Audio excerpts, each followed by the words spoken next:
লাহোৱালত টিনপাত বিতৰণ। অসম চৰকাৰৰ OBCৰ বৰ্ডৰ উদ্যোগত দৰিদ্ৰ সীমাৰেখাৰ তলৰ ৭০ গৰাকীৰ লোকক টিনপাত বিতৰণ কৰা হয়। লাহোৱালৰ ঠাকুৰবাৰী মন্দিৰৰ প্ৰাংগণত টিনপাত বিতৰণ অনুষ্ঠানটো শুভাৰম্ভ কৰে লাহোৱাল সমষ্টিৰ বিধায়ক ঋতুপৰ্ণ বৰুৱাই। অনুষ্ঠানত OBCৰ বৰ্ডৰ ডিব্ৰুগড় জিলা অধ্যক্ষ প্ৰশান্ত গগৈকে ধৰি দলীয় কৰ্মীসকলে অংশগ্ৰহণ কৰে।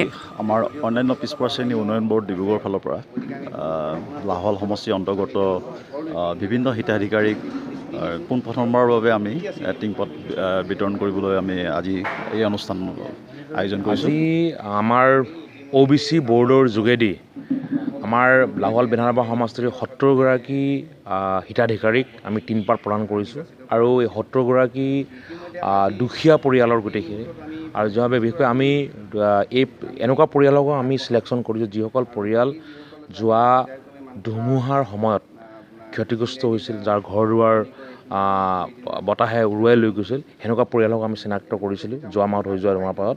আৰু ইয়াত আমাৰ ভাৰতীয় জনতা পাৰ্টীৰ কাৰ্যকৰ্তা, অসম গণ পৰিষদৰ কাৰ্যকৰ্তা, আমাৰ OBC বৰ্ডৰ যিসকল মেম্বাৰ সকলোৰে সৰজমিন তাৰ ঘৰলৈ গৈ এইখিনি তেওঁলোকৰ নাম হিতাধিকাৰী চিলেকশ্যন কৰিছিল।